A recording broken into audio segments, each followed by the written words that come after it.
So last எபிசோட நம்ம பார்த்தது ஜீவன் ரொம்ப நாளாக எதிர்பார்த்துட்டு இருந்த மாதிரியே அந்த மின்க்கும் சோமின்க்கும் மேரேஜ் ஆகியிருக்கும். ஸோ அதுக்கப்புறம் என்ன நடக்குது அப்படின்றத இன்னைக்கான வீடியோவில் பார்த்துடலாம். கட் பண்ண இப்போ நமக்கு ஒரு சின்ன ஃப்ளாஷ்பேக் காட்டுறாங்க. ஒரு பொண்ணு ஜியோக்கு ஒன் சைடு லவ் பண்ணிட்டு இருந்திருக்காங்க. இதை கேட்டதுக்கு அப்புறம் யூராவால பொறுமையா இருக்க முடியல. ஒரு ஆளை செட் பண்ணி அந்த பொண்ணு அட்டாக் பண்ணியிருக்காங்க. அந்த பொண்ணோட கண்டிஷன் ரொம்ப சீரியஸா போயிருக்கு. ஆனா எப்படியும் ஹாஸ்பிட்டல் அட்மிட் பண்ணி அவங்களை காப்பாத்திட்டாங்க. இதெல்லாம் யோசிச்சு பாக்குற நம்ம ஜியோக்கு அவங்கள போய் அவங்களோட வீட்டுல டிராப் பண்ணிட்டு வந்து அவனுடைய தாத்தா கிட்ட கத்திட்டு இருக்கான். யூரா ரொம்ப நல்ல பொண்ணு நினைச்சு நீங்க தேவையில்லாம அவளுக்கு ஹெல்ப் பண்ணிட்டு இருக்கீங்க. நீங்க எத்தனை டைம் கேட்டாலும் சரி நான் யூரா மேரேஜ் பண்ற விஷயத்துக்கு சரின்னு சொல்லவே மாட்டேன். இதை பத்தி பேசிக்கிட்டு இருக்கும் போதே ரொம்ப எமோஷனல் ஆகிடுறான். என் லைஃப் அடுத்து எப்படிதான் போய் முடிய போகுதோ அது எனக்கே தெரியல. இப்படிலாம் ரொம்ப எமோஷனலா அவனுடைய தாத்தா கிட்ட எல்லாத்தையுமே சொல்லிட்டு இருக்கான். இப்ப அப்படியே கட் பண்ண அந்த யூரா வேற ஒரு பக்கம், மின் அப்புறம் சோமின் அவங்க ரெண்டு பேருக்கும் மேரேஜ் ஆச்சுல, அந்த போட்டோ எடுத்து பார்த்து அவங்களுக்குள்ளாரே பேசிட்டு இருக்காங்க. இவங்க ரெண்டு பேருக்கும் ஜியோக்கு பத்தி இன்னும் முழுசா டீடைல் தெரியாது போல இருக்கு. இவங்க ஆபீஸ்ல ஒர்க் பண்ணிட்டு இருக்க யாருக்குமே பெருசா அந்த விஷயம் தெரியாது. ஜியோக்கோட தாத்தா தான் அந்த கம்பெனியோட ஓனர். ஃபியூச்சர்ல அவன் தான் சேர்மன் ஆக போறான் அப்படின்னு. இப்ப அப்படியே கட் பண்ண நெக்ஸ்ட் டே மார்னிங் சோமினை தான் காட்டுறாங்க. இந்த மின்ன மேரேஜ் பண்ண அப்புறம் லைஃப் சந்தோஷமா இருக்கும்னு நினைச்சவங்களுக்கு ஒரு பெரிய ஷாக் தான். அவங்க தூங்கி எழுந்திருச்சு வந்து பார்க்கும்போது வீடு கிச்சன் எல்லாமே கலைஞ்சு அப்படியே குப்பை மாதிரி இருக்கு. மின்னோட அம்மாவும் எங்கேயோ வெளியே போறாங்க போல இருக்கு. வந்து ரொம்ப பொறுப்பா சொல்லிட்டு போறாங்க, நான் ஒரு முக்கியமான வேலையா வெளியே போயிட்டு வரேன், வீடு கிச்சன் எல்லாத்தையுமே கிளீன் பண்ணி வச்சிரு அப்படின்னு. சோமினுக்கு இதெல்லாம் கடுப்பா இருக்கு. வெறுப்புல பிடிக்காம இந்த வேலையெல்லாம் பண்ணிட்டு இருக்காங்க. இதே நேரம் யாரோ இவங்களுடைய வீட்டுக்கு சில போட்டோஸ் டாக்குமெண்ட்ஸ் எல்லாத்தையுமே அனுப்பி வச்சிருக்காங்க. ஜீவன் அப்புறம் ஜியோக்கு இவங்க ரெண்டு பேருமே ஒன்னா இருக்கிற மாதிரி போட்டோஸ். அந்த டாக்குமெண்ட்ல என்ன போட்டிருக்குன்னு படிச்சு பார்த்த அப்புறம் தான் சோமினுக்கு விஷயமே தெரியுது. ஜியோக் தான் அந்த கம்பெனியோட சேர்மன் ஆக போறான். அது அவன் தாத்தாவோட கம்பெனி. ஃபியூச்சர்ல அதை ஹேண்டில் பண்ண போறதான் அவன் தான். அப்படின்னா ஜீவன் இவன் கூட லைஃப்ல ஒன்னு சேர்ந்துட்டாங்கன்னா ரெண்டு பேருக்குமே ரிச்சான ஒரு லைஃப் கிடைச்சிரும். ஏன் லைஃப் மட்டும் இப்படி ஆயிடுச்சுன்னு சொல்லி சைக்கோ மாதிரி கத்திட்டு இருக்காங்க. இப்ப இவங்களுடைய பிரச்சனை ஜீவனுக்கு ஒரு சந்தோஷமான லைஃப் கிடைச்சிருச்சுல, அதுதான். கோவத்துல அங்க இருக்கிற பொருளை தூக்கி போட்டு உடச்சிட்டு இருக்காங்க. முக்கியமா மின் கூட இவங்க ஒன்னா இருக்கிற அந்த மேரேஜ் போட்டோ இப்ப ரொம்ப நேரத்துக்கு அப்புறம் காட்டுறாங்க. வேலையெல்லாம் முடிச்சுட்டு வீட்டுக்கு வர்ற மின்னு போட்டோ எல்லாம் உடஞ்சு போயிருக்கிறத பார்த்துட்டு என்னாச்சுன்னு அவனுடைய அம்மா கிட்ட கேட்கறான்.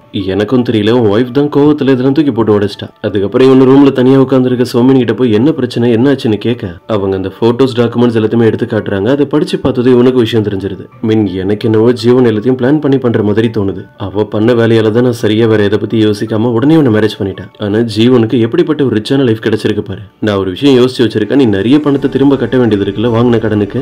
மின்கே ஒன்னும் புரியல. இப்ப நீ என்ன சொல்ல வர? ஜீவன் கிட்ட இருந்து அவ்வளவு பணத்தை வாங்க போறியா? அவ உன்னை இன்னும் நம்பிட்டு இருக்கான்னு நினைச்சிட்டியா? நீ கேட்டுதான் அவன் பணத்தை எடுத்து தர்றதுக்கு அப்படிலாம் நடக்காதுன்னு சொல்றான். அவகிட்ட இருந்து எப்படி பணத்தை வாங்கணும்னு எனக்கு தெரியும், அதுக்கு ஒரு வழி இருக்குன்னு சொல்றாங்க. கட் பண்ண இப்ப நைட் டைம் அவங்களுடைய வீட்டுல இருக்கு நம்ம ஜீவனுக்கு அவங்களுடைய அம்மா கிட்ட இருந்து மெசேஜ் வந்திருக்கு. நான் அவங்க கிட்ட கொஞ்சம் பேச வேண்டியது இருக்கு, நம்ம ரெண்டு பேருமே நாளைக்கு மீட் பண்ணலாமா அப்படின்னு. அவங்களுடைய அம்மா கிட்ட இருந்து திடீர்னு இப்படி ஒரு மெசேஜ் வந்திருக்கு அப்படின்றத பார்க்கும்போது ஜீவனுக்கே ரொம்ப ஆச்சரியமா இருக்கு.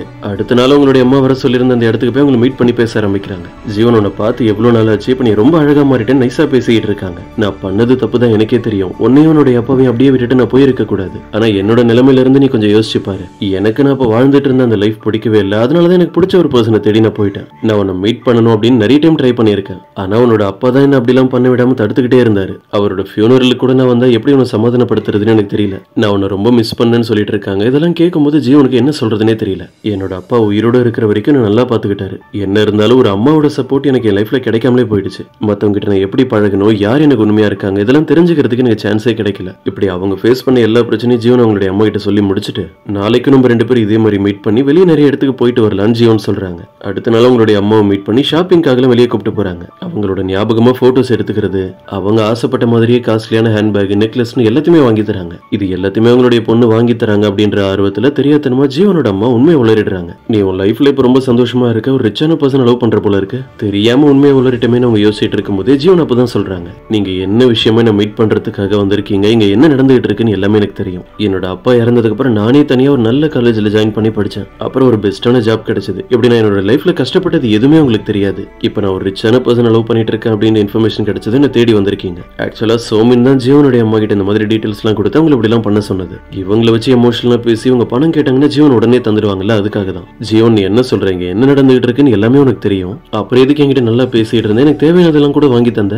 பதிலுக்கு ஜீவனும் இதெல்லாம் நான் என்னோட லைஃப்ல பண்ணணும்னு ஆசைப்பட்ட ஒரு விஷயம், அவ்வளவுதான். நான் என் லைஃப்ல ஒரு டைம் ஆகுது என்னுடைய அம்மா கூட சந்தோஷமா டைம் ஸ்பெண்ட் பண்ணணும். அது எல்லாமே இப்ப நடந்துருச்சு. நான் இன்னொரு விஷயமும் உங்ககிட்ட தெளிவா சொல்லிடுறேன். நீங்க சொன்ன அந்த ரிச்சான பர்சன் கூட நான் லைஃப்ல ஒன்னா சேர போறேன் அப்படின்றதுல எனக்கு தெரியாது. இதுக்கப்புறம் என்ன வந்து டிஸ்டர்ப் பண்ணாதீங்கன்னு அவங்க சொல்லிட்டு இருக்கும்போது ஜீவனோட அம்மா கெஞ்ச ஆரம்பிச்சிடுறாங்க. நீ சொன்ன மாதிரியே நான் உங்ககிட்ட இருந்து பணத்தை வாங்கிட்டு போறதுக்காக தான் வந்தேன், தயவு செஞ்சு அதை மட்டும் எனக்கு கொடுத்துரு அப்படின்னு. நீங்க இத்தனை வருஷமா உங்களுக்கு ஒரு பொண்ணு இருக்கா அப்படின்றதையே மறந்துட்டு எப்படிப்பட்ட லைஃப் வாழ்ந்துட்டு இருந்தீங்களோ அப்படியே இருங்க, இனிமே என்ன தேடி வந்துடாதீங்கன்னு சொல்லிட்டு ஜீவன் இங்க இருந்து கிளம்பிடுறாங்க. இப்ப யூராவை தான் காட்டுறாங்க. அவங்க நினைச்ச மாதிரி எதுவுமே நடக்கலன்னு சொல்லி கடைசியா அவங்களே வேற வழி இல்லாம அந்த மின்ன மீட் பண்றதுக்காக போறாங்க. இன்னொரு பக்கம் நம்ம ஜீவன் அவங்களுடைய அம்மா வந்து இன்னைக்கு அவங்கள மீட் பண்ணி இப்படி எல்லாம் பண்ணிட்டு போனது நினைச்சு ரொம்ப ஃபீல் பண்ணிட்டு இருக்காங்க. வீட்டுல இருக்கிறது பிடிக்காம ஜியோக்கு ஃபைட் பிராக்டிஸ் பண்ணிட்டு இருக்காருல, அந்த இடத்துக்கு போறாங்க. உள்ள போய் அவனை டிஸ்டர்ப் பண்ணாம வெளியே இருந்தே பாத்துக்கிட்டு இருக்காங்க. ஆனா ஜியோக்கு இவங்களை கவனிச்சிடறான். பிராக்டிஸ் பண்ணும்போது ஜியோக்கு இவங்களை பார்த்துட்டு ரொம்ப கேர்லெஸ்ஸா இருக்கிறதுனால டாங் அவனை பிடிச்சி கீழே தள்ளி விட்டுறான். ஃபர்ஸ்ட் டைம் இப்படி நடந்திருக்கு போல இருக்கு. டாங்க்கு அப்படி ஒரு சந்தோஷம். பிராக்டிஸ் பண்ணும்போது ஜியோக்கு அவனை ரொம்ப ஈஸியா அட்டாக் பண்ணிட்டேன் அப்படின்னு. கட் பண்ண நெக்ஸ்ட் டே நம்ம ஜீவன் அவங்களுடைய அப்பாவோட கல்லர் இருக்கிற இடத்துக்கு தான் போய் அங்க உட்காந்து ஃபீல் பண்ணி பேசிக்கிட்டு இருக்காங்க. என் லைஃப்ல ரெண்டாவதா கிடைச்சிருக்க அந்த சான்ஸ்ல நான் எல்லாத்தையுமே சரியா பண்ணணும்னு யோசிச்சு தான் பண்ணிட்டு இருக்கேன். ஆனா சில விஷயங்கள் அப்படி நடக்கவே இல்லை. என்ன சுத்தி இருக்கிறவங்களுக்கு நான் சந்தோஷமா இருக்கிறதே பிடிக்கல. இவங்களுக்காக எனக்கு ரொம்ப பிடிச்ச ஒரு பர்சனை கூட நான் அவாய்ட் பண்ண வேண்டியதா இருக்கு. இப்படிலாம் அவங்க அழுதுகிட்டே பேசிட்டு இருக்கிறது எல்லாமே ஜியோக்க பத்தி தான். இப்ப நைட் டைம் ஜீவன் அவங்களுடைய கார்ல போயிட்டு இருக்கும்போது பின்னாடி வேற ஏதோ ஒரு கார் அவங்களை ஃபாலோ பண்ற மாதிரி காட்டுறாங்க. அப்ப அங்க ட்ரக் ஓட்டிட்டு இருக்க ஒரு ஆளுக்கும் யாரோ கால் பண்ணி சீக்கிரம் உடனே ஸ்பாட்டுக்கு வர சொல்றாங்க. பார்த்தா சிக்னல்ல வெயிட் பண்ணிட்டு இருக்க நம்ம ஜீவனோட காருக்கு முன்னாடி தான் அந்த ட்ரக் வேகமா வந்துட்டு இருக்கு. அவங்க மேல அந்த ட்ரக்கை மோதி ஆக்சிடென்ட் பண்ணி ஜீவனை சாகடிக்கணும் அப்படின்றதான் பிளான் போல இருக்கு. அவங்க அப்படியே பயந்து போய் உட்கார்ந்து இருக்கும்போது திடீர்னு அவங்களுக்கு ஹெல்ப் பண்றதுக்காக சைட்ல இருந்து நம்ம ஜியோக்கு வந்துடுறாரு அவருடைய கார் எடுத்துட்டு. அந்த ட்ரக் அவர் கார் மேல மோதி அங்க ஒரு பெரிய ஆக்சிடென்ட் ஆகுது. நடந்த இந்த ஆக்சிடென்ட்ல ஜியோக்கு பயங்கரமா அடிபட்டு இருக்கு. அழுதுகிட்டே அவன ஜீவன் தான் பக்கத்துல இருக்கிற ஹாஸ்பிட்டல்ல கொண்டு போய் அட்மிட் பண்றாங்க. இப்ப நமக்கு இந்த ஆக்சிடென்ட்லாம் நடக்கிறதுக்கு கொஞ்ச நாள் முன்னாடி என்ன நடந்தது அப்படின்றத காட்டுறாங்க. யூரா போய் ஒரு நாள் தனியா அந்த மின்ன மீட் பண்ணி பேசியிருப்பாங்கல்ல, இங்க பாரு உனக்கும் எனக்கும் எந்த ஒரு சம்பந்தமும் இல்ல, ஒரு நாள் எனக்கு ஒரு வேலை ஆகணும், அதனால தான் உன்னை தேடி வந்திருக்கேன். நம்ம ரெண்டு பேரோட லைஃப்ல காமனா இருக்கிறது அந்த ஜீவன் தான். அவளால எனக்கு தேவையில்லாம நிறைய பிரச்சனை, நான் சொல்ற மாதிரி மட்டும் கரெக்டா பண்ணுன்னு இந்த மின் கிட்ட ஏதோ பேச ஆரம்பிக்கிறாங்க. இன்னொரு பக்கம் வீட்டுல இருக்கிற சோமினுக்கும் ஜீவனுடைய அம்மா கால் பண்ணி இன்ஃபார்ம் பண்றாங்க. நீ சொன்ன மாதிரி என்னுடைய பொண்ணு கிட்ட இருந்து பணத்தை வாங்குறதுக்கு நானும் எவ்வளவோ ட்ரை பண்ணேன், ஆனா அவ தர முடியாதுன்னு சொல்லிட்டா. அவளுக்கு எல்லா விஷயமும் தெரிஞ்சிருக்கு, நான் பணத்துக்காக தான் அவகிட்ட வந்து பேசுறேன்றதை கண்டுபிடிச்சிட்டா. இதை கேட்டதும் கடுப்புல இப்ப என்ன பண்ண போறேன்னு தெரியாம அவங்க யோசிச்சுட்டு இருக்கும் போதே மின் கிட்ட இருந்து அவங்களுக்கு கால் வருது. அந்த பொண்ணு யூரா தான் இப்ப என்ன மீட் பண்ணி பேசுறதுக்காக வந்திருக்காங்க. இவங்களுடைய வீட்டுக்கு அந்த போட்டோஸ் டாக்குமெண்ட்ஸ் எல்லாத்தையும் அனுப்புனது அவங்க தான்றதெல்லாம் சொல்லிடுறோம். என்ன இருந்தாலும் மின்னுக்கு யூராக்கு இந்த விஷயத்துல ஹெல்ப் பண்றது பிடிக்கல. ஆல்ரெடி அவனோட லைஃப் நிறைய பிரச்சனையில மாட்டி டேமேஜ் ஆகிடுச்சு. இப்ப ஏதாவது மறுபடியும் மாட்டினா அவ்வளவுதான். நீங்க கேட்கிற மாதிரி எல்லாம் கண்டிப்பா என்னால உங்களுக்கு ஹெல்ப் பண்ண முடியாதுன்னு சொல்லிட்டு அங்க இருந்து எஸ்கேப் ஆக ட்ரை பண்றான். இதை புரிஞ்சுக்கிட்டு வேணும்னே யூரா அவனை கடுப்பேத்துற மாதிரி பேசிட்டு இருக்காங்க. நீ இப்ப எப்படிப்பட்ட ஒரு லைஃப் வாழ்ந்துட்டு இருக்க நீயே யோசிச்சு பாரு. கடைசி வரைக்கும் நீ இப்படியே தான் கஷ்டப்பட்டு இருக்க போறியா? ரிச்சான லைஃப் உனக்கு வேணாமா? இன்னும் டென்ஷன் ஆகி எதுக்காக நீ இப்படி எல்லாம் பேசிட்டு இருக்க? இப்ப நான் என்ன ஹெல்ப் பண்ணணும்னு எதிர்பார்க்கிறேன்னு கேட்க அவங்கள விஷயத்த சொல்றாங்க. ஜீவனாலதான உன் லைஃப்ல நீ பல பிரச்சனையை ஃபேஸ் பண்ண, அவளை பழி வாங்குறதுக்கு உனக்கு கிடைச்சிருக்கிற ஒரு சான்ஸ் இது. இப்படி நீ பண்றதுனால ஜியோ கூட நான் லைஃப்ல ஒன்னா இருக்கலாம், நீ எதிர்பார்த்த மாதிரி நிறைய பணம் உனக்கு கிடைக்கும்னு சொல்லி அவனை பிரெயின் வாஷ் பண்ணிட்டு இருக்காங்க. நானே உனக்கு மறுபடியும் கால் பண்றேன்னு சொல்லி போகும்போது அவங்களுடைய காரை உனக்கு தந்துட்டு போயிடுறாங்க. இப்ப நெக்ஸ்ட் டே மார்னிங் நம்ம ஜியோனை தான் காட்டுறாங்க.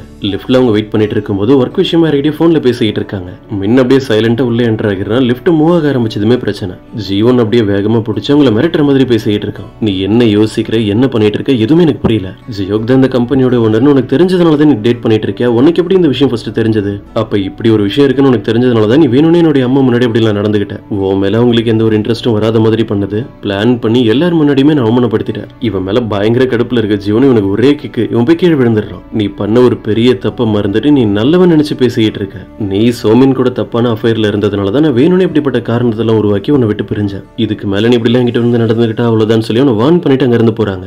ஜீவன் அவங்க வீட்டுக்கு நடந்து போயிட்டு இருக்கும் போதே ரோட்ல டாங் வந்து அவங்களை மீட் பண்ணி பேசுறான். இந்த ஃபுட்லாம் உங்களுக்காக ஜியோக் தான் வாங்கி தர சொன்னா அதுக்காக தான் எடுத்துட்டு வந்தேன். நீங்க அவங்கிட்ட சரியா பேசாம இருக்கிறது காரணமா வச்சு அந்த ஃபைட்டிங் பிராக்டிஸ் பண்றதை விட்டுறாதீங்கன்னு சொன்னான். கடைசியா அவங்க இருந்து போறதுக்கு முன்னாடி கூட ஜியோக்க பத்தி தான் அவங்ககிட்ட சொல்லிட்டு இருக்கான். நீங்க நினைக்கிற மாதிரிலாம் இல்ல, ஜியோக் ரொம்பவே நல்லவன், அவங்ககிட்ட எந்த ஒரு விஷயத்தையும் மறைக்கணும்ன்றதுக்காக எல்லாம் பண்ணிருக்க மாட்டான். இப்ப கூட அவன் வந்து பேசி உங்களை டிஸ்டர்ப் பண்ணிடக்கூடாதுன்றதுக்காக தான் என்ன வந்து இப்படி எல்லாம் பண்ண சொல்லிட்டு இருக்கான். இதே நேரம் ஜீவனுக்கு தெரியாம மின் வேற அவங்களை ஃபாலோ பண்ணிட்டு கார்ல பின்னாடியே வந்திருக்கான் போல இருக்கு. அவங்க அந்த டாங் கிட்ட பேசிட்டு இருக்கிறத பார்க்கும்போது அவனோட ஃபேஸ் அவனுக்கு ஞாபகம் வருது. ஸ்டார்டிங்ல கூட ஃபுட் டெலிவரி பண்ற ஒரு பர்சன் மாதிரி அவனுடைய வீட்டுக்கு வந்து ஜீவன் அங்க இருந்து போக விட்டுருப்பானே, அது அப்புறம் கடனை திரும்ப கேட்டு வந்த மாதிரி மாஸ்க் போட்டு ஒரு பர்சன் வந்திருப்பான்ல, அவனோட ஃபேஸ் எப்படி இருந்ததுன்னு யோசிச்சு பார்க்கும்போது வந்தது டாங் தான் அப்படின்றது இவனுக்கு கன்ஃபார்ம் ஆகிடுது. இங்க நடக்கிறதெல்லாம் பார்த்து செம்ம டென்ஷன் ஆகிடுறான். இவன் அப்படிலாம் சும்மா பயமுறுத்தி அவன் சோமின் கூட மேரேஜ் பண்ற மாதிரி எல்லா வேலையும் பார்த்து விட்டு இருக்காங்க ஜீவன். இந்த ஒரு காரணம் போதும், இதுக்கு மேல நான் ஜீவனை சும்மா விட மாட்டேன். அவளை எப்படியாவது பழி வாங்கணும், அவளுக்கு என்ன ஆனாலும் எனக்கு அதை பத்தி கவலை இல்ல. யூரா அவங்களே கால் பண்றதா சொல்லியிருப்பாங்க. இவன் அதெல்லாம் வேணாம்னு சொல்லிட்டு நேரம் அவங்களை மீட் பண்றதுக்காகவே போயிடுறான். அங்க பார்த்தா யூரா பாக்ஸிங் தான் பண்ணிட்டு இருக்காங்க. இவனை பார்த்ததுமே கூட வந்து பிராக்டிஸ் பண்ண சொல்றாங்க.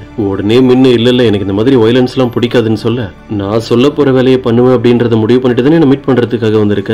எத்தனையோ வருஷம் கூட ஒன்னா இருந்த உன்னோட கேர்ள் ஃப்ரெண்டை ஏமாத்திட்டு நீ வேற ஒரு பொண்ணு கூட அஃபேர்ல இருந்திருக்க. இதுக்கெல்லாம் பயப்படாத, நீ இப்ப என் கூட பிராக்டிஸ் பண்றதுக்காக பயப்படுற? உடனே முன்னும் இல்ல நான் வரேன்னு சொல்லி சண்டை போடுறதுக்கு ரெடி ஆகிட்டு இருக்கான். யூராவை அட்டாக் பண்றது ஈஸி தான், உங்களை அடிச்சிடலான்னு சொல்லிட்டு இவன் தைரியமா உள்ள போறான். ஆனா யூராவோட பாடி கார்டுக்கும் இவனுக்கும் தான் தான் ஃபைட்டு. இவன் பாக்ஸிங் நினைச்சிட்டு உள்ள போனா ஒரே கிக் தான் விடுறான், இவன் கீழே விழுந்துடுறான். யூராவையும் பக்கத்துல வந்து உட்காந்து என்ன நீ இதை எதிர்பார்க்கலையா, நம்ம அடுத்து பண்ண போற வேலை எல்லாமே இப்படிதான் இருக்கும், ரூல்ஸ் எல்லாம் ஃபாலோ பண்ணிட்டு இருக்க முடியாது, எதையாவது பண்ணி எப்படியாவது வின் பண்ணணும் அவ்வளவுதான். சப்போஸ் நான் உனக்கு ஏதாவது வேலை தந்தா அது நீ எப்படியாவது செஞ்சு முடிச்சுதான் ஆகணும்னு சொல்றாங்க. கட் பண்ணா இப்ப நம்ம ஜியோ கிட்ட மிஸ்டர் லீ உட்காந்து பேசிட்டு இருக்காரு. ஜியோக்கு சொல்லிட்டான் அப்படின்ற காரணத்துக்காக அவர் நிறைய விஷயங்களை ஜியோன் மேல எழுதி வச்சிருக்காரு. அதாவது அவங்களுக்கு தேவைப்படுற பணம், பைனான்சியலா அவங்களுக்கு சப்போர்ட் பண்றதுக்கான எல்லா வேலையும். மிஸ்டர் லீ கூட கிட்ட கேட்கிறாரு, ஜியோக் நீ இதெல்லாம் தெரிஞ்சுதான் பண்றியா, எனக்கு எதுவும் புரியல, திடீர்னு நீ இப்படி எல்லாம் பண்றதை பார்த்தா எனக்கு என்னமோ டவுட்டா இருக்கே, உன் கதை ஏதாவது முடிய போகுதா இல்ல நீ வெளியே போறதுக்கு பிளான் பண்ணிருக்கியான்னு கரெக்டா கேட்கிறாரு. எதுவா இருந்தாலும் எனக்கு புரியுற மாதிரி தெளிவா சொல்லிடு, நம்ம தாத்தா கிட்ட எந்த உண்மையை என்னால மறைக்க முடியாது. பதிலுக்கு ஜியோக்கு நீ எனக்கு என்ன ஹெல்ப் தேவைப்பட்டாலும் யோசிக்காம அதை பண்றதா சொல்லியிருந்தல்ல, ஜியோனுக்கு என்ன பிடிக்கலன்னு சொல்லி என்ன பிரேக்கப் பண்ற மாதிரி பேசிட்டு போயிட்டா அது என்ன வேணும்னாலும் இருக்கட்டும், ஆனா நான் அவ கூட இல்லாத டைம்லயே ஒரு சந்தோஷமா சேஃபா இருக்கணும்னு நினைக்கிறேன் அவ்வளவுதான். இப்படி அவன் என்ன சொல்லணும்னு நினைச்சானோ எல்லாத்தையுமே பேசி முடிச்சிடறான். கட் பண்ண இன்னொரு பக்கம் யூராக்கு உடனே இந்த இன்ஃபர்மேஷன் எப்படி கிடைச்சதுன்னு தெரியல. இப்ப அவங்க மின் கிட்ட கூட இதை பத்தி தான் பேசிட்டு இருக்காங்க. உன்னை சுத்தி இங்க என்ன நடந்துகிட்டு இருக்குன்னு உனக்கு தெரியுமா, ஜியோக்கு ஜீவனோட பேர்ல 80 பில்லியன் வான் டிரான்ஸ்ஃபர் பண்ணியிருக்காரு. அவங்களுக்குள்ள ஏதோ ஒரு ப்ராப்ளம், ரெண்டு பேரும் அப்படியே பேசாம பிரிஞ்சிருவாங்கன்னு தான் நானும் நினைச்சேன். ஆனா அப்படி இல்ல. இப்ப அவங்க எடுத்துட்டு வந்திருக்கிற பணத்தெல்லாம் வேணும்னே மின் முன்னாடி காட்டி நீ ஜீவனை எப்படியாவது சாகடிக்கணும், இதுதான் என்னோட பிளான், இதை மட்டும் நீ சரியா பண்ணிட்டுனா இந்த எல்லா பணமும் உனக்கு தான், யோசிச்சு பாரு, இப்படி நீ பண்றதுனால உனக்கு இருக்கிற எல்லா பிரச்சனையும் சால்வ் ஆயிடும், நானும் எப்படியாவது ஜியோ கூட அவன் லைஃப்ல ஒன்னா சேர்ந்துருவேன், அதுக்காக தான் இது எல்லாத்தையும் பண்ணிட்டு இருக்கேன். எல்லாத்தையும் பேசி முடிச்சதும் முன்ன வீட்டுக்கு வந்து சோமன் கிட்ட இந்த விஷயத்தை பத்தி சொல்றான். இப்ப அந்த ஜியோன் கிட்ட 80 பில்லியன் வான் பணம் இருக்கு, எல்லாமே ஜியோக்கு தந்ததுதான். அவ்வளவு பணமனே உங்க ஷாக்ல உட்கார்ந்து இருக்காங்க. இப்பதான் முன்ன யூரா சொன்ன விஷயங்களை சொல்றான். நம்ம எப்படியாவது யாருக்கும் சந்தேகம் வராத மாதிரி ஜீவனை மட்டும் சாகடிச்சிட்டோன்னு வை, அந்த பணம் எல்லாமே ஜீவனோட அம்மா கண்ட்ரோலுக்கு போயிடும். இது எல்லாத்தையுமே கேட்டுட்டு இருக்கும்போது சோமின் இப்ப நீ என்ன சொல்ல வரன்றது எனக்கு புரியல, ஒருவேளை நீ ஜீவனை சாகடிச்சு அந்த பணம் எல்லாமே அவருடைய அம்மா கிட்ட போயிட்டாலும் அது எப்படி நமக்கு கிடைக்கும், அவங்க என்ன நமக்கு தரவா போறாங்க. மென் ரொம்ப பொறுமையா வந்து சோமின் பக்கத்துல உட்காந்து இப்பதான் ஒரு முக்கியமான விஷயத்தையே சொல்றான். எனக்கு இப்பதான் உன்னை பத்தி நிறைய உண்மை தெரிஞ்சது, உன்னோட அப்பா இப்போ உயிரோட தானே இருக்காரு, இவங்களும் அப்படி என்ன பேசுறதுன்னு தெரியாம திருன்னு முடிச்சிட்டு இருக்காங்க. உண்மை என்னன்னா ஜீவனோட அம்மா இருக்காங்கல்ல, அவங்களோட ஃபேமிலி அப்படியே விட்டுட்டு வேற ஒரு பர்சனை போய் மேரேஜ் பண்ணிருப்பாங்கல்ல, அந்த பர்சனே சோமினோட அப்பா தான். இதெல்லாம் வெளியே தெரிஞ்சா அவங்களோட இமேஜ் ரொம்ப டேமேஜ் ஆகும்னு பயந்துதான் சோமின் அவங்களுடைய அப்பா இறந்து போயிட்டாருன்னு எல்லார்கிட்டயும் போய் சொல்லி வச்சிருக்காங்க. இவனுக்கு எப்படி இந்த இன்ஃபர்மேஷன் தெரியும்னு அவங்க யோசிச்சுட்டு இருக்காங்க. யூரா கிட்ட இருந்தது இவனுக்கு தெரிஞ்சிருக்கும். இப்ப மின்னி உங்க கிட்ட என்ன சொல்றான், ஜீவன் இறந்ததுக்கு அப்புறம் இந்த பணம் எல்லாமே அவருடைய அம்மாக்கு தான் போய் சேரும், ஆனா இப்ப உன்னோட அப்பா தானே அவங்க கூட ஒன்னா இருக்காங்க, சோ அந்த பணத்துல அவருக்கும் ரைட்ஸ் இருக்கு, அதுல இருந்து எப்படியாவது கொஞ்சம் பணம் நமக்காவது வந்து சேர்ந்துரும் சொல்லிட்டு இருக்கான். சும்மா ஒரு பேச்சுக்கு தான் கொஞ்சம் பணமாவது கிடைக்கும்லாம் சொல்றான். ஆனா சோமினோட அப்பா கிட்ட இருந்து எப்படியாவது அந்த மொத்த பணத்தையும் வாங்குறதே இவனுடைய பிளான். இப்ப அப்படியே கட் பண்ண நெக்ஸ்ட் டே நமக்கு சோமினோட அப்பாவை தான் காட்டுறாங்க. அவரே கஷ்டப்பட்டு ஒரு சின்ன ரெஸ்டாரண்ட் தான் நடத்திட்டு இருக்காரு, அதுலயே அவருக்கு ஏகப்பட்ட கடன் பிரச்சனை. இப்ப கூட நிறைய பேர் வந்து அவரை வார்ன் பண்ணிட்டு பணத்தை சீக்கிரம் கொடுக்குற வேலையை பாருன்னு சொல்லிட்டு தான் போறாங்க. அந்த கேங்க சேர்ந்தவங்க எல்லாருமே கோவத்துல இங்க இருக்கிற பொருளை அடிச்சு உடச்சிட்டு இங்க இருந்து போயிடுறாங்க. அடுத்து நான் என்னதான் பண்ண போறேன்னு தெரியலன்னு இவர் யோசிச்சுட்டு இருக்கும் போதே கரெக்டா இவருடைய பொண்ணு சோமின் உள்ள வராங்க. இதே நேரம் நம்ம ஜியோக்கு என்ன பண்றான், அந்த யூரோவை போய் மீட் பண்ணி பேச ட்ரை பண்றான். இங்க பாரு, நீ இன்னும் எதுக்கு கொரியால இருக்குன்றது எனக்கு புரியல, தயவு செஞ்சு உன்னுடைய கண்ட்ரிக்கு திரும்ப போயிடு, என் ஷேர்ஸ் எல்லாம் வித்து நான் கொஞ்சம் பணத்தை எடுத்துட்டு வந்திருக்கேன், இந்த பணத்தை கூட நீ வாங்கிக்கோன்னு தயவு செஞ்சு இங்க இருந்து போயிடுன்னு சொல்லிட்டு இருக்கான். யூரா அந்த பணத்தை வாங்குறது அப்படின்றதெல்லாம் நடக்காத விஷயம், அப்படிதான் அவங்களும் பதில் சொல்றாங்க. ஜியோக் நான் எதிர்பார்க்கறதுலாம் ஒன்னே ஒண்ணுதான், நம்ம ரெண்டு பேருமே லைஃப்ல ஒன்னா சேரணும், இந்த பணம் எனக்கு ஒரு விஷயமே இல்ல. இப்படி அவங்க ரெண்டு பேரும் பேசிக்கிட்டு இருக்கும்போது திடீர்னு நேரம் உள்ள இருந்து கத்துற மாதிரி உனக்கு சத்தம் கேக்குது. ஒருவேளை ஜீவன் இங்க இருக்காங்களான்னு இவனு பயந்து ஓடி போய் உள்ள பாக்குறான். ஆனா அங்க யாருமே இல்ல. யூராவும் பின்னாடியே வந்து இவனை கடுப்பேத்துற மாதிரி பேசுறாங்களா, அதுல இருந்து இவனுக்கு புரிஞ்சிருது என்னோட வீக்னஸ் யூஸ் பண்ணி எனக்கு ஏதாவது ப்ராப்ளம் உருவாக்கலாம்னு நினைக்காத, அப்படி நீ ஏதாவது பண்ணா நான் கண்டிப்பா அதெல்லாம் பார்த்துட்டு பொறுமையா இருக்க மாட்டேன்னு சொல்றான். யூராவும் கடைசியா அந்த ஷேர்ஸ் எல்லாம் தந்திருப்பாங்க, அது அவங்ககிட்ட ரிட்டர்ன் தந்துட்டு இது நீயே வச்சுக்கோ, எனக்கு இது தேவையில்ல, நீ போய் உன்னோட லைஃப்ல சந்தோஷமா இரு, ஒரு வேலை உன் லைஃப்ல நீ அந்த ஜீவன் கூட இல்லாம தனியா இருந்தா நம்ம மீட் பண்ணலாம் அப்படின்னு வேணும்னே சொல்றாங்க. ஜியோக்கு இங்க இருந்து வெளியே போகும்போது யூராவை கொஞ்சம் நோட் பண்ண சொல்லி யாருக்கும் இன்ஃபர்மேஷன் தந்துகிட்டே போறான். ஏன்னா இவங்களால ஜீவனோட உயிருக்கு பிரச்சனை வரும்ன்றது உங்களுக்கு தெரியுது. இன்னொரு பக்கம் நமக்கு யூரோட ரூம்ல இருந்து ஏதோ சத்தம் கேட்ட மாதிரி காட்டியிருப்பாங்களா, அது யாருன்னு காட்டுறாங்க. அது மின் தான் ஜீவனை எப்படி சாகடிக்கணும்னு பிளான் பண்றதை பத்தி பேசுறதுக்காக இந்த இடத்துக்கு வந்திருக்கான் போல இருக்கு. ஜியோ கண்ணில் மட்டும் இப்ப பட்டிருந்தானா அவ்வளவுதான், அதனாலதான் சேஃபா ஒளிஞ்சிருந்தான். இப்ப நமக்கு அந்த சோமினை காட்டுறாங்க. ரெஸ்டாரண்ட்ல அவங்களுடைய அப்பாவையும் அந்த ஜீவனோட அம்மாவையும் மீட் பண்ணி பேசிக்கிட்டு இருக்காங்க. அதுவும் அவங்க முன்னாடி பேக்ல ஃபுல்லா பணத்தை வச்சுட்டு இந்த பணம் எல்லாமே உங்களுக்காக தான், இதை வச்சு உங்களுக்கு என்ன தேவை இருக்கோ எல்லாத்தையும் பாத்துக்கோங்க, உங்களுடைய கடனை கூட நீங்க அடைச்சிடலாம், உங்களுக்கு முக்கியமான ஒரு வேலை வந்திருக்கு, அதை மட்டும் நீங்க சரியா செஞ்சு முடிச்சிட்டீங்கன்னா இதை விட அதிகமான பணம் உங்களுக்கு கிடைக்கும். அது என்னன்னா நீங்க தான் ஜீவனை சாகடிக்க போறீங்கன்னு அவங்களுடைய அப்பா கிட்ட சொல்றாங்க. அவர் அப்படியே ஷாக்ல உட்கார்ந்து இருக்காரு. சோமினா அவர்கிட்ட சொல்லிக்கிட்டே இருக்காங்க, நீங்க எதுக்கும் பயப்படாதீங்க, இதுல எந்த பிரச்சனையும் வராது, அப்படி ஏதாவது ப்ராப்ளம் ஆனாலும் எனக்கு இந்த பணத்தை கொடுத்தாங்கல்ல அவங்களே இது எல்லாத்தையும் ஹேண்டில் பண்ணிப்பாங்க. இப்படி என்னென்னமோ பேசி அவரையும் கடைசியில சரின்னு சொல்ல வச்சிடறாங்க. இப்படி ஜீவனை இவங்க சாகடிக்கிற விஷயத்துல எல்லாருமே சேர்ந்து பிளான் பண்ணி ரெடி ஆகிட்டாங்க. அவங்க வெயிட் பண்ணிட்டு இருக்கிற மாதிரி யூராக்கு அவங்களோட அசிஸ்டன்ட் கிட்ட இருந்து இன்ஃபர்மேஷன் கிடைச்சிருது. இன்னைக்கு ஜீவன் அவங்களுடைய அப்பாவோட கல்லறைக்கு போயிட்டு நைட்டு திரும்ப வீட்டுக்கு போவாங்க அப்படின்னு ஒரு ஆக்சிடென்ட் மாதிரி செட் பண்ணி அவங்களை சாகடிக்கிறதுக்கு இதுதான் நல்ல சான்ஸ் முடிவு பண்ணிருக்காங்க யூரா. இப்ப அப்படியே கட் பண்ணா மிஸ்டர் லீ கிட்ட இருந்து ஜியோக்கு இன்ஃபர்மேஷன் கிடைக்குது. ஜீவனோட அம்மாவும் அவங்களுடைய ஹஸ்பண்டும் கடன் வாங்கி ஏதோ ஒரு ட்ரக் ரெடி பண்ணிருக்காங்க. நீ சொன்ன அந்த 80 பில்லியன் வான் பணம் இப்ப ஜீவனோட பேர்ல இருக்குல்ல, ஜீவன் கிட்ட இருக்க அந்த பணம் அவங்களுக்கு கிடைக்கணுன்றதுக்காக ஏதோ பெருசா பிளான் பண்ணிட்டு இருக்காங்கன்னு இவர் சொல்லிடுறாரு. பதட்டத்துல இருக்க ஜியோக்கு அவனுடைய ஃப்ரெண்டு கால் பண்ணி ஜீவனை தடுக்க சொல்றான். அவங்களுடைய சேஃப்டிக்காக எப்பவுமே அவங்களை நோட் பண்ண சொல்லியிருப்பான். ஆனா இந்த நேரம்னு பார்த்து அவனுடைய கார் வேற ரிப்பேர் ஆகிடுச்சு. இப்போ என்னால ஜீவனை ஃபாலோ பண்ணி உடனே போக முடியாதுன்னு சொல்றான். வேற வழியே இல்லாம எப்படியாவது ஜீவனை காப்பாத்தியே ஆகணும் அப்படின்றதுக்காக ஜியோக் தான் அவனுடைய கார் எடுத்துட்டு போக ஆரம்பிக்கிறான். சோ இன்னைக்கான வீடியோ இதோட முடியுது. இது உங்களுக்கு பிடிச்சிருக்கும் நம்புறேன். அப்படி பிடிச்சிருந்தா மறக்காம உங்களுடைய ஃப்ரெண்ட்ஸ்க்கு ஷேர் பண்ணிடுங்க.